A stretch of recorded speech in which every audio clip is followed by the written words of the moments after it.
జయశంకర్ భూపాలపల్లి జిల్లా రేగొండ మండలం కనపర్తి రోడ్డు నుంచి లింగాల కోటంచ కాకర్లపల్లి గోపాలపురం చుట్టుపక్కల ఊర్లు ఈ రోడ్డు నుంచి వెళ్లి సమయం ఆదా చేసుకుంటున్నారు ప్రయాణికులు. కానీ కనపర్తి గ్రామంలోని రోడ్డు నుంచి పరకాలకు వెళ్లే ప్రధాన రహదారి అధ్వానంగా తయారు కావడంతో గడిచిన 2 సంవత్సరాల నుంచి రోడ్డు లేక ఇబ్బంది పడుతున్నామని, కనీసం ఇక్కడున్న ఎమ్మెల్యే కానీ అధికారులు కానీ ఎవరూ కూడా పట్టించుకోవడం లేదని గ్రామస్తులు ఆవేదన వ్యక్తం చేశారు. వెంటనే స్థానిక అధికారులు స్పందించి నాణ్యమైన రోడ్డును వేయాలని కోరుతున్న గ్రామస్తులతో మా ఎస్ఎస్సీ ప్రతినిధి మధు మరింత సమాచారం అందిస్తారు. భూపాలపల్లి జిల్లా రేగొండ మండలం కనపర్తి గ్రామంలోని రోడ్ల పరిస్థితి చూసుకుంటే అధ్వానంగా మారింది.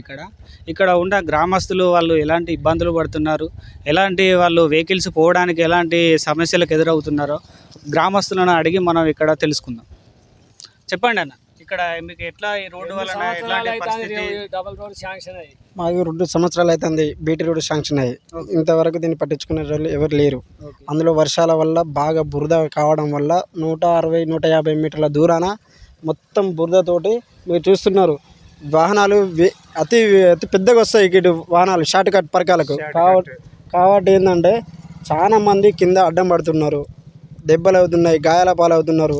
మొన్న ఒక నైట్ అయితే ఒక అతనైతే మొత్తం బురదనే పడి అట్లే ఉన్నారు. ఎవరు లేకపోయారకు ఎవరైనా ఉంటున్నో బాగుండే, ఎవరు లేకపోయారకు అందులో లాస్ట్కి అందే వరకు ఆయన బతకడం జరిగింది.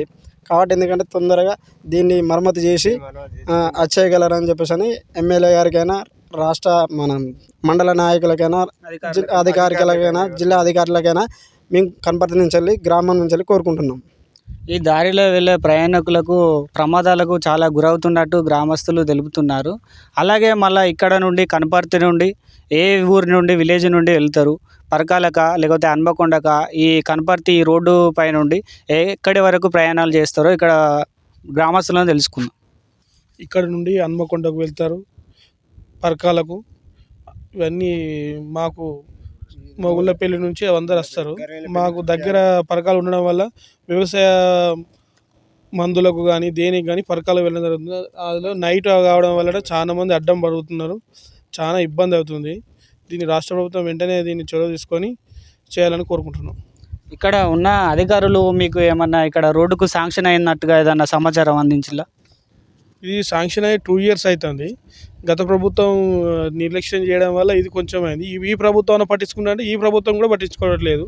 దానివల్ల చాలా ప్రజలు ఇబ్బంది పాలవడం జరుగుతుంది. అట్లా కూడా ఎంతమంది అంత నడుచుకుంటూ వస్తారు, అంత రోడ్డు కూడా చూడండి, అంత బాగా అంత నడుచుకుంటా ఏదైనా కానీ వెహికల్ అయినా కానీ ఏదైనా ప్రతి ఒక్కరు అయినా కానీ మొత్తం చూడండి ఎట్లా బాగా దారుణంగా మొత్తం వర్షం కొట్టిందంటే మరీ దారుణంగా ఇబ్బంది అవుతారండి. మొత్తం దారుణంగా మొత్తం ఇటు బయటలైనా ఎవరైనా కానీ ఊరి బయటలైనా ఏదైనా ఫంక్షన్ల బయటలైనా కానీ పరకాలకు ఎమర్జెన్సీ ఉన్నా కానీ అంతా చాలా ఇబ్బందులు అవుతాయి. నుండి కూడా వస్తున్న వృద్ధులు ఉన్నారు. వీరు ఎక్కడి నుండి వస్తున్నారు, ఇలాంటి ఇబ్బందులు పడుతున్నారో వీళ్ళ ద్వారా తెలుసుకున్నావు. నువ్వు ఎక్కడి నుండి వస్తున్నావమ్మా? నేను కనపర్తి నుంచి వస్తాను. నడిచే వస్తున్నావా? నడిచే ఆటోలు లేవు. ఈ దారి కరెక్ట్ లేక నీకు ఆటోలు వస్తలేవు, నడుచుకుంటూ వస్తున్నావు.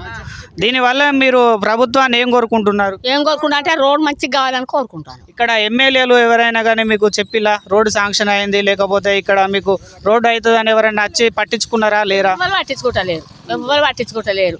ఇట్లా ముసలి దాన్ని రాత్రి అయితే అడ్డం పడాలి, కాదకలు ఇరిగిపోవాలి, ఇట్లా నడిచిపోవడం జరుగుతుంది.